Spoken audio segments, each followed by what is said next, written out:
You ready, Jack? Let's go. Yeah. So, good afternoon, everyone. I'm really excited that we're kickstarting the 2026 Better Breathing Institute webinar series with today's special guest, Jack Thompson. If you are looking for some fitness motivation in the new year, Jack may well be the right person to inspire us all. Originally from Perth in Western Australia, Jack relocated to Spain in 2019. Referred to in the media as the most extreme cyclist on earth, Jack is a professional ultra cyclist who pushes the boundary of what is humanly possible on a bike, exploring the limits of human physiology, both physically and mentally. Jack holds multiple Guinness World Records, as well as fastest times for various cycle challenges around the world. Last year, Jack cycled the world's 3 highest roads in India, and amongst other training modalities, he utilised respiratory muscle training to get ready for the extreme altitude, freezing temperatures, and relentless gradients. As well as taking part in so many unique physical challenges, Jack is an active and passionate advocate for mental health disorders, and he has spoken at a number of international events, both about his career in ultra endurance sport, as well as his personal experiences with mental health. So without further ado, I would like to introduce Jack, who will be speaking with us today about how he got into endurance cycling, life as a high-performance athlete, and how he incorporated respiratory muscle training into preparing for the Himalayas challenge. There will be an opportunity for questions at the end, so please feel free to put them in the chat as we go along. Welcome, Jack. I'd personally like to say thank you very much for joining us today. I was going to start by sharing a video which just summarizes a little bit to do with the challenge that you did last year. So let me just share my screen and hopefully this works. I set out to break a record in India. 3 peaks, all over 5,000 meters. But the problem is that I live at sea level.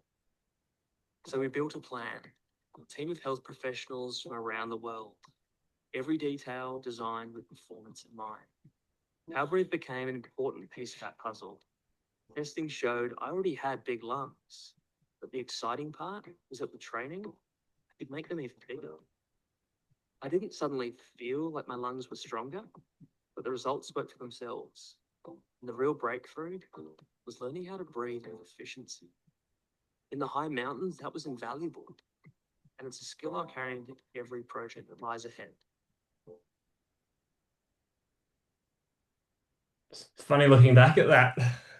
Yeah. I mean, some feat, and we're going to talk about that in a little bit more detail in a few minutes. But I thought perhaps you could just start by telling us how you got to where you are today, perhaps your younger years, what led you into ultra endurance sports, what the journey's been like. Sure.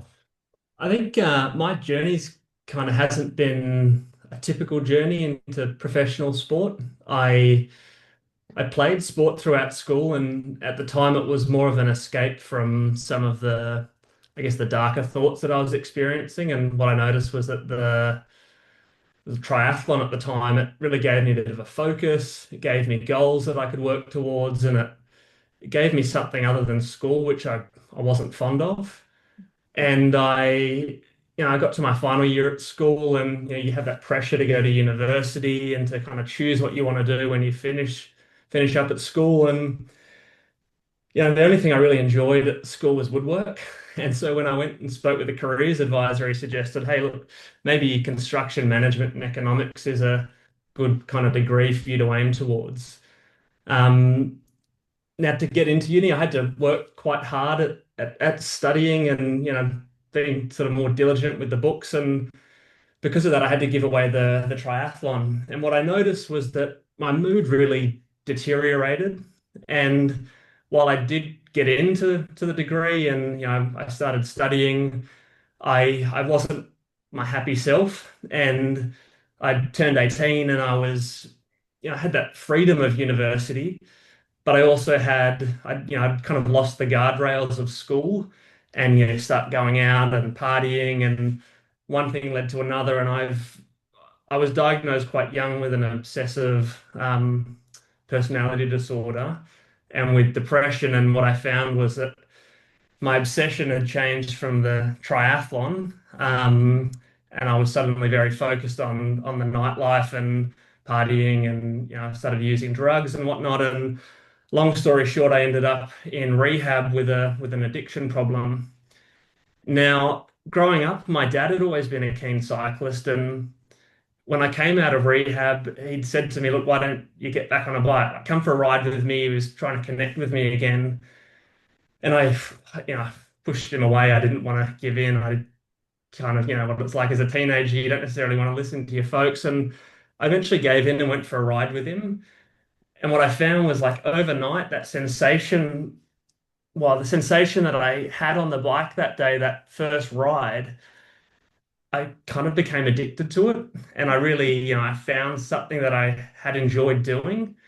And I started riding longer hours on the bike and training. And I realized I didn't really enjoy racing. I enjoyed actually preparing to go and do a race, but then when I actually went to race, I thought, I didn't like the pressure of it. I didn't like, I don't kind of like being constrained and having to do things a certain way, as kind of strange as that may sound. Um, and I kind of was still working, and I didn't enjoy the work. And I'd seen that there was a race advertised called the Transcontinental, which is a race, an ultra cycling race from Belgium. It starts in Belgium, and you traverse all the way across to Turkey. And you could go whichever way you wanted to get there.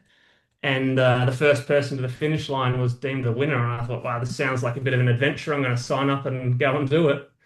So as a bit of a cowboy, I sort of put my hat in the ring and got a flight to Europe and went and did this race.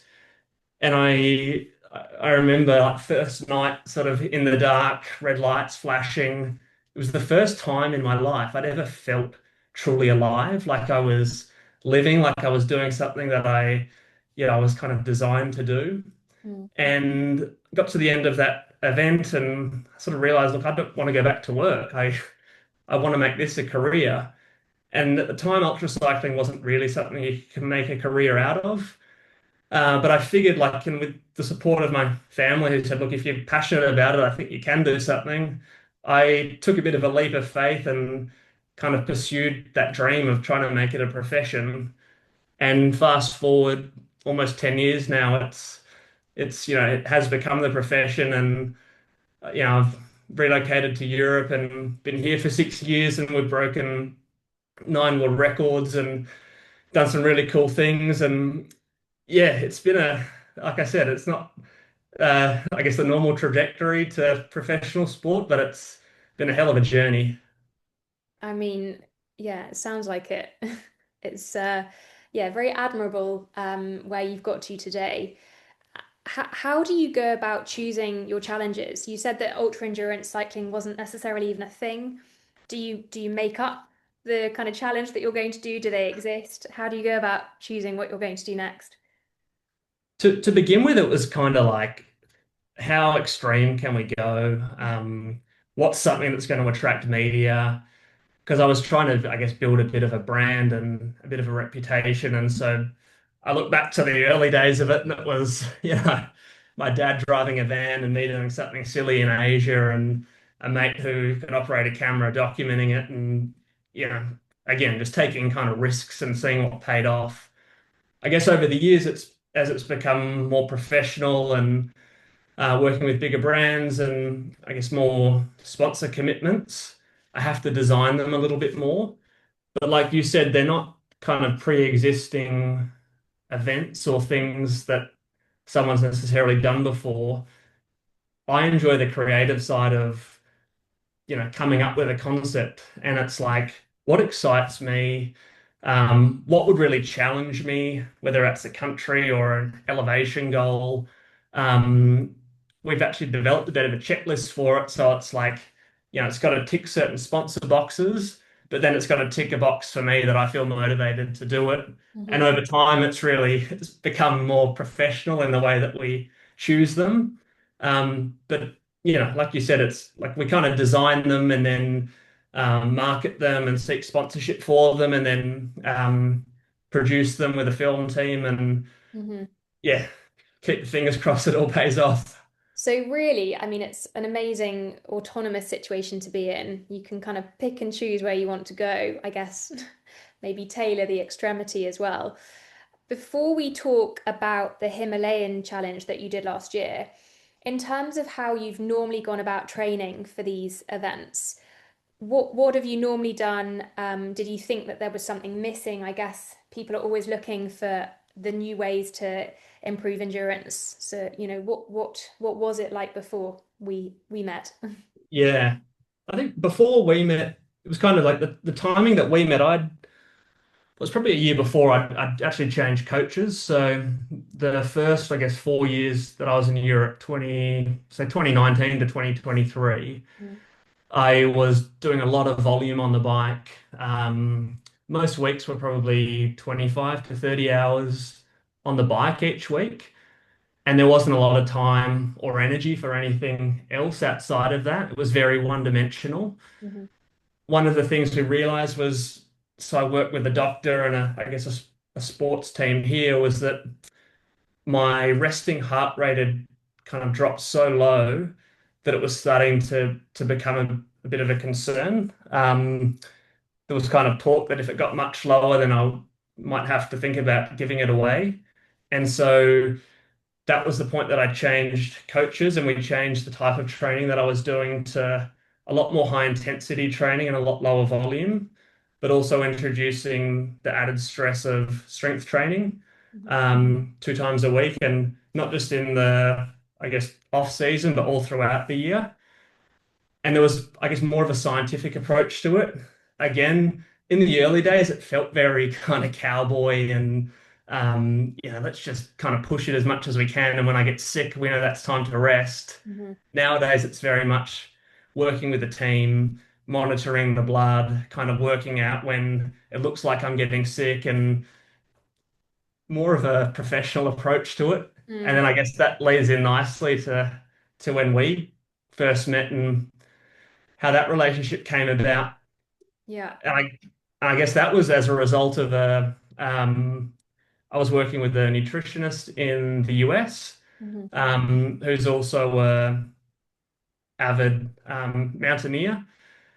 And she's also a scientist, so she does a lot of research around a lot of the latest science and bits and pieces. And she'd said to me, well, I'll go back one step. I had this goal around trying to summit the world's three highest roads in northern India and trying to see how quickly I could summit all three.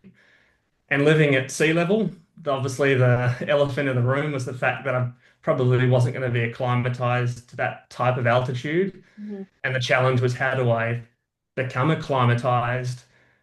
And so as part of her research, she said, look, hey, there's this device called a POWERbreathe unit, which is essentially like strength training, but for your lungs. mhm, And if we can train your lungs to be more efficient and to, I guess, increase their capacity, then this is something that's going to greatly benefit you when you get up to 4.5, 5,000, 5,500 meters. mhm. And she said, I think it's worth reaching out and seeing if there's an opportunity to work together. And so one night I sent an email across, and I guess that was planting the seed of our relationship and the initial dialogue we had around working together. Yeah. And I guess you kind of what you've said just kind of goes along with the theme of how the world is going in terms of you talk about this more cowboy approach, but we're getting more and more research evidence of ways that people can improve performance. Um, and I think that's probably where PowerBreathe is also coming into its own. Um, as you maybe didn't really know about, lots of people can benefit from inspiratory muscle training, but because it's kind of still quite a new concept. You hadn't necessarily tried it yet. But The, yeah, then it the, then it the, came into its own. So yeah. And the yeah. funny thing was, like you just said, I think when we first talked, I may have mentioned back when I must have been 8 or 9 years old. So this is going back half a century ago. I I was quite a bad asthmatic, and I remember my parents had taken me to, it was like a course at a local like community center or something, and they'd suggested that I should try a POWERbreathe unit. It must have been one of the very original ones, and at the time, my parents bought one, and I didn't, to be fair, I didn't use it because, at that age, you're kind of not worried about Yeah. those sort of consequences. But it's funny that even back then there was talk of it, and I'm Yeah. just surprised it hasn't become more mainstream. Yeah, it's well, the other sort of side of the story is that a lot of athletes like to use it as their secret weapon. I think you've talked about this as well. So whilst the evidence is there to support that it can improve your performance, and in your case, help with your altitude climb, some people don't want to let on that they're using it. So Yeah, yeah. Anyway, I guess the cat's out of the bag now. Um, so yeah, we met and started talking last year. And then you utilized the PowerBreathe K5 and the Plus with a smart adapter. It would be quite interesting to just get your feedback on how you found using the devices and how you incorporated it into your training routine, what you did, what you stuck to. Yeah. sure. So yeah, as you said, I had the two devices. So the K5 was the device that I could basically plug into the computer. I guess, runs through not the app, sorry, the So put the desktop links up. Yeah. platform. Hmm. And visually, you can kind of see there's a lot more data and things to visualize as you're kind of going through it. Mm. Um, and then I've got them in the drawer here. The smart adapted unit is, I guess, more of a simple system. It still connects to the app on the phone, and you still get all of the visuals, but there's perhaps less of the kind of science visuals behind it. The way I compared the two was the K5 unit. It kind of adapts to the way you breathe. Hmm. And so as you fatigue, as you become more tired, doing the breath work or the whatever the protocol is that you're following, it almost gets easier so that your lungs aren't sort of over fatigued. Hmm. My terminology may not be correct here, but then using the smart adapter, I guess it's more of a feeling of you're pulling against something. As it gets harder, you're having to work harder. And I think I mentioned to you, I actually preferred the sensation of the smart adapter device, which is perhaps seen as the more simplified version, Hmm. just because I liked having that sense of resistance. I felt like I was working against something. Hmm. Whereas with the K5 unit, it felt easier and I didn't feel like I was necessarily getting as much of a workout. Hmm. Perhaps that's, as an athlete, I kind of enjoy that aspect of I feel like I'm working, but Yeah. I can also see how that's more beneficial for someone in perhaps a hospital scenario or older age where they don't necessarily need the added difficulty. Yeah, I remember when you said that to me, and I found that really interesting. And I can understand where you're coming from. In a nutshell, you've essentially described the difference between tapered loading, which adjusts to your respiratory strength, and threshold training. So you have to reach a certain resistance before the valve on the device is even opened, and then you train at that level, which is why you felt the resistance more using the smart adapter with the plus unit. The tapered loading, the K5, is meant to allow you to keep training, but obviously in your case you felt that it was just getting easier. And maybe we'll come on to your maximum inspiratory pressure scores, and that might give us some indication as to why you found that to be the case. But yeah, you've got the benefit with the smart adapter. You took it out on some of your rides, I think, as well. Yeah, So yeah. I think for me, the benefit of that device was in preparation for this India trip, I'd done a project across Europe where we selected 10 of the highest roads in Europe and basically connected them over the course of 10 days or 2 weeks. And I took like with the smart adapter unit, I could take it with me Mm. and it would, although the Roxanne, who was kind of helping me with the program, and said, "Oh, look, I don't really want you to use it while you're on the road because you're already going to be fatigued." My kind of mindset was I wanted to keep training the lungs, and Mm. I wanted to come into India feeling really prepared. And so the beauty of that unit was, yeah, you don't need to plug it into the computer. It's just a matter of linking it up with the phone and Yeah. spending the 2 minutes in the morning and the evening just doing the sessions. Yeah. I was going to say, what training protocol did you follow with your inspiratory muscle training? So we did every second day. Um, we did 30 breaths in the morning and then 30 breaths in the evening, Hmm. which basically equated to like 2 minutes in the morning and 2 minutes in the evening, which is like nothing. Yeah. Um, It's crazy, isn't it? It's yeah, brushing your teeth time. yeah, Yeah. it's yeah. I mean, it's more of a matter of like remembering to do it. I think Mm. like once you've incorporated it into the routine and you've what do I say, it takes 30 days to really build a routine. Like once you've done that, it's not something that's hard to implement. So just a Yeah. matter of having it there and seeing it and doing it. Yeah. And over the course of the time that you were training, can you explain, I guess, how it made you feel? Did you notice any obvious differences? And how did it help you when you were training and then ultimately during the challenge?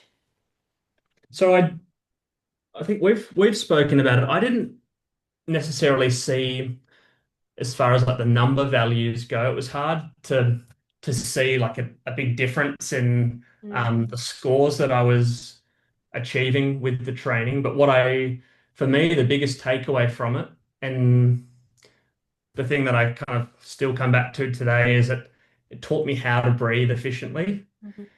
And I think having not done any breath work and really not been hadn't done any research on it. I just breathe because that's what I had to do to survive. But really learning how to use the diaphragm and breathing through the stomach, what Mhm. I found was that using the device, it was amazing how much more I could breathe, or how much longer I could inhale, Mhm. breathing from my stomach as opposed to just that shallow breathing that you often do from your chest. Yeah. And then the other thing, which was really interesting, was we did some sessions where I was on the bike on the trainer at home and had the device there and was doing some breaths while I was training. And the moment you stand up, uh, your body's obviously using more energy because you're out of the saddle and you're using your arms.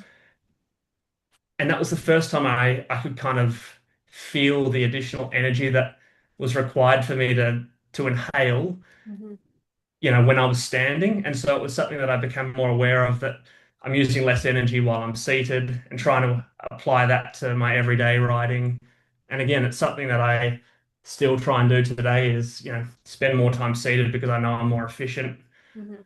There's lots of kind of learnings that perhaps are beyond the numbers and more impactful than just the numbers, because Mm. they're things that have kind of changed my whole perspective of or my understanding of what I need to do to get the most from my body. Yeah, I think your point is so valid. The encouragement is not for people to try and get the highest numbers, because the most important thing is firstly getting your technique right. And like you said, often people describe when they're doing that diaphragmatic breathing and they're doing it properly, they get a bellyache, because that, you're training that muscle. And it's like we had a couple of calls and you were obviously working with Roxanne, so you had her supervision. One of the things that we try and impress is get some guidance before you start trying, so that we can see that the technique is right and you're not going into your shoulders and your accessory muscles. I think that's really important so you can get the most benefit of using the devices. So I think, yeah, that's certainly something. I guess the other thing in your particular case is, I was going to ask what your index score was, or your MIP, because I know you told me, and it's quite eye-watering, and it might be that you kind of already started at a very high level, but you learned and gained so many other things from inspiratory muscle training apart from a higher score. I think from memory, like I don't off the top of my head, it was at 200 or something, or Yeah, I think 208 maybe, or remember the first, because we did it on the call when I think I was in California, mhm, and I just kind of had the device, and he said, "Oh, like take a big breath to do the initial test," mhm. and oh, that's quite a high score. So yeah, that started with quite a good baseline. Yeah. But yeah, Yeah, which I mean is incredible, but obviously testament you are performing at or you are, doing endurance cycling, so it probably goes without saying that we would have expected you to have a higher than average performance index and MIP test or score as well. But kind of utilizing, getting the most out of the strength of your breathing muscles to kind of drive you through the altitude, the time, the duration, the endurance is hopefully what you gained as well. So sure. when you did the cycle, how did you find it? What were the challenges? What do you think particularly helped in terms of your training? So it was like a bit of a baptism of fire. So we flew in to, so I flew over with my dad actually, or he met me in India, and then we flew up to Leh, which from memory I think is like 3,500 meters. Hmm. And we had a week there to acclimatize. And I remember the first day we got there, we we would, they kind of warned us, oh, you need to drink a lot of water, and you may get a bit of a headache. And Dad and I kind of came into it thinking, oh no, we'll be pretty good. And that first day we went for a bit of a walk up to there was a temple in town. I remember looking back at my dad, and he was kind of huffing and puffing as he was walking up the stairs. I said to him, "Are you all right?" He said, "Oh, I'm just out of breath." He said, "How are you doing?" And I said, "I feel bloody terrible." And I think it was just that initial shock to the system, kind of being at that altitude. You can train for it and you can prepare, but when you're there, it's the Hmm. body's kind of having to adapt. And that first week, every day, I guess the rule was that we were going to try and go 500 meters higher, um, just to try and, we'd spend a couple of hours there. So, we'd go up, we'd take some lunch, and we'd just hang out up there and try and, yeah, acclimatize as best we could. And by the time I guess the day before, setting off for the actual record attempt, we were up at 5,600 meters, wandering around, and actually felt quite normal. I guess I wouldn't want to stay up there for a long period of time, just kind of hanging out. But we were kind of surviving up there. We were able to adapt, Hmm. and we took I forget the name. It's like a raise the oxygen off your finger.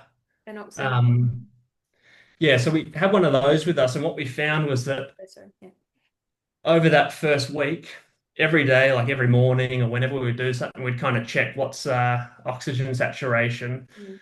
And over that week, we noticed that it was slowly increasing at any given altitude. So I guess that was a good sign that we were adapting. Hmm.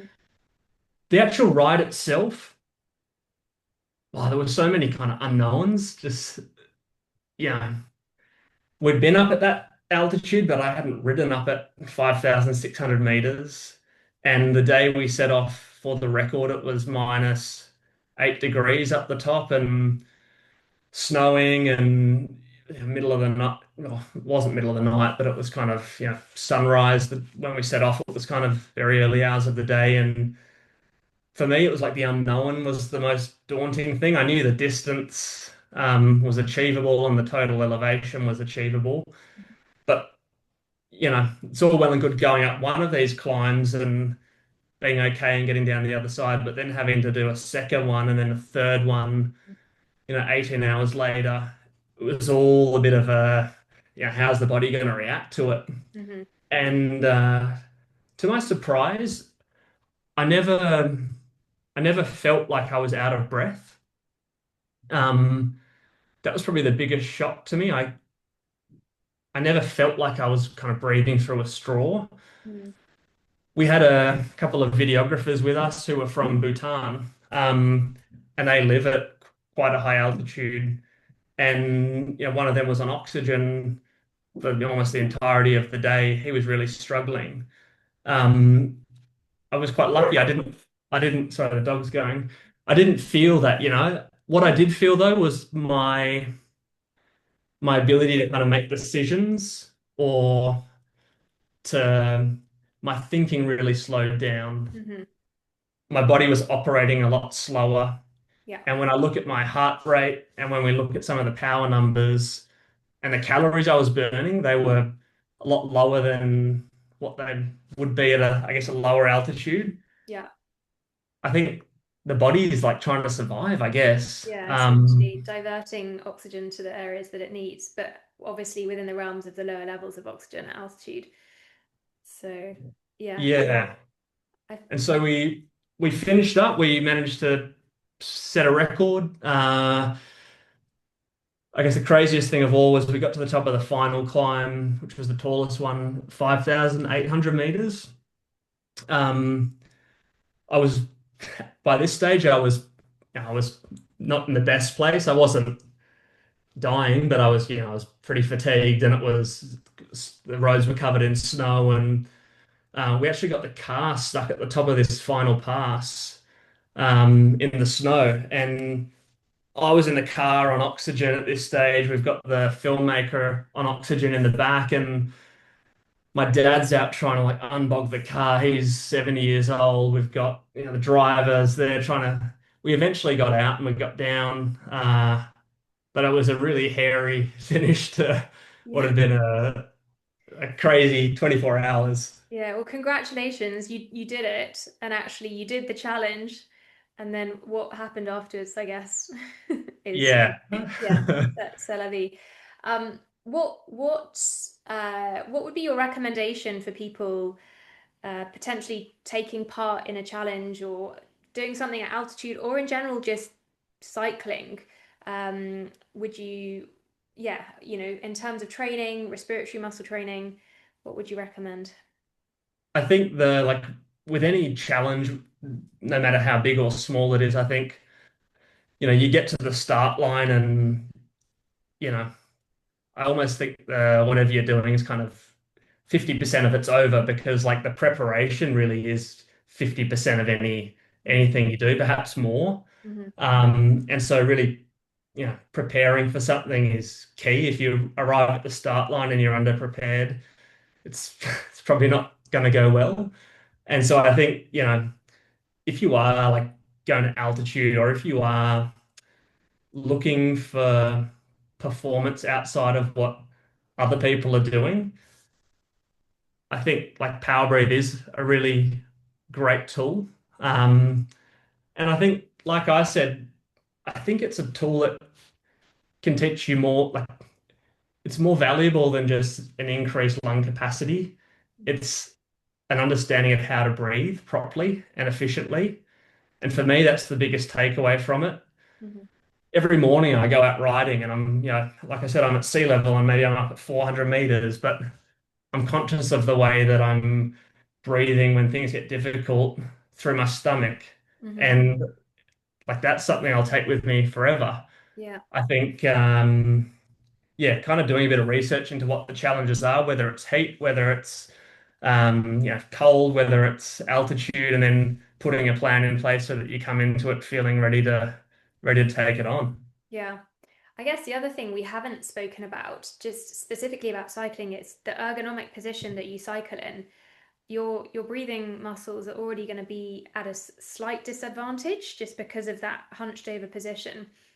As you say, you did some training when you were on the bike as well, which, whilst the evidence doesn't always support doing inspiratory muscle training when you're doing activities, I think in your case, it's not. It's probably can be beneficial because it's getting used to being in that position as well. Sure. It's funny you say that actually as well, because we used the hypoxic trainer so to kind of simulate the altitude. Mm.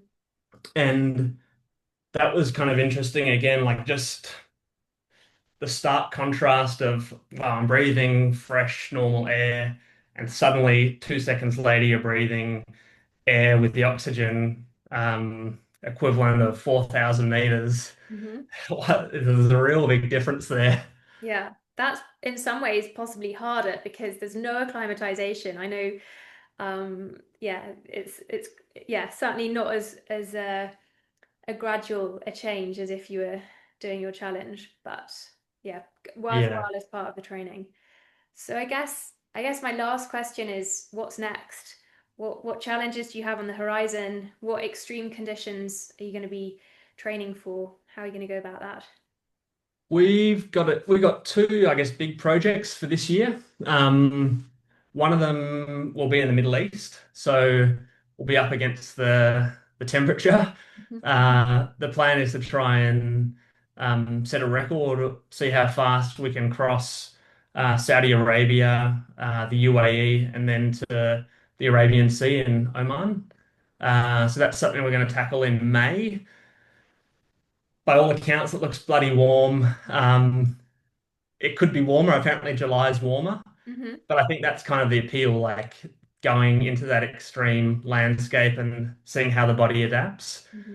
Um, and then later in the year, I've got a interesting project. So the goal is to ride continuously through all 50 states of America. Hmm. Um, and in every state to run some sort of activation. So whether that's with a school, whether it's with a business, whether it's with a community group, and use the ride to basically showcase the power of exercise on our mental health. And so that's a logistical nightmare I'm working on at the moment, trying to piece that together. That sounds very busy. Yes, Yeah. quite a big year. Do you think you'll be taking your POWERbreathe with you?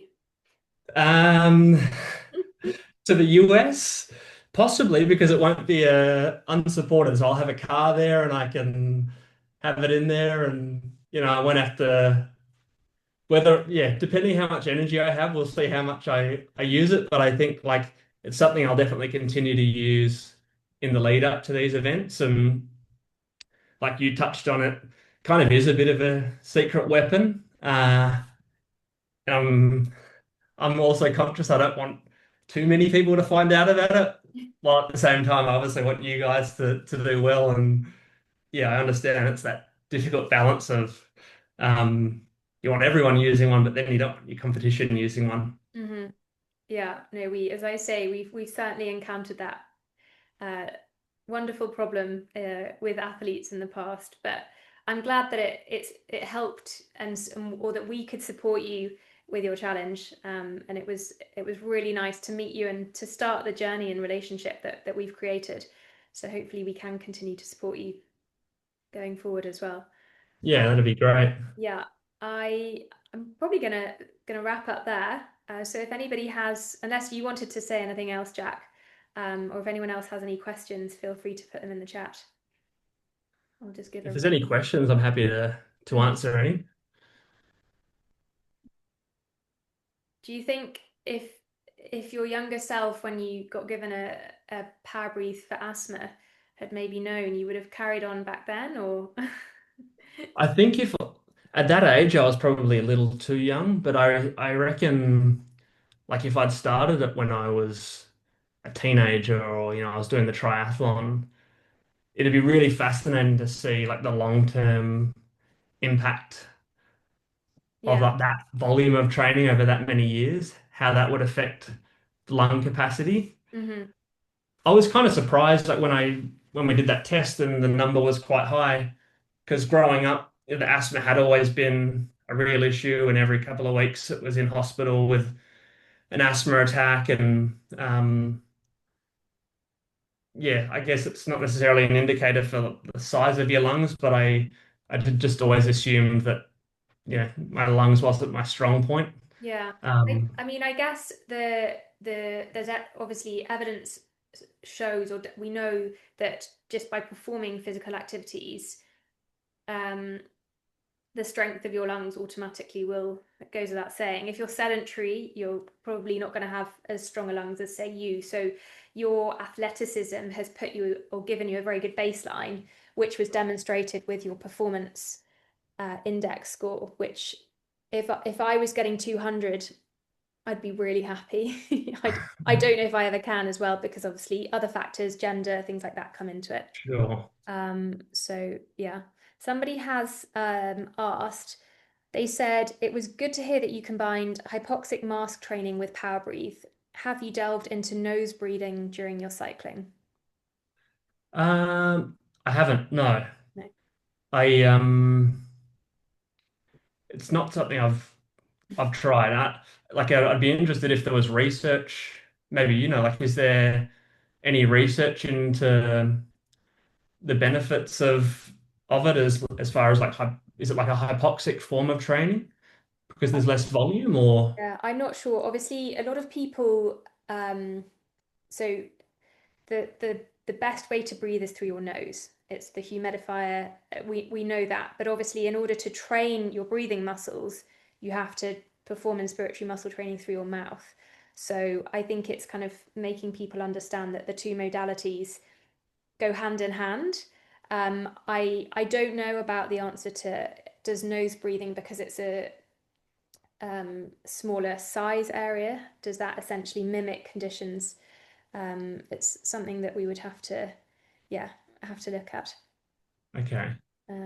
Yeah, they're suggesting that there isn't any big research trials, but they often discuss the benefits of nasal breathing. So, I know like when I'm flying, for example, like I'm a little bit of a like I don't want to get sick, especially when I'm flying for events and things. mhm. And so I still use like a one of the FP2 masks when I fly.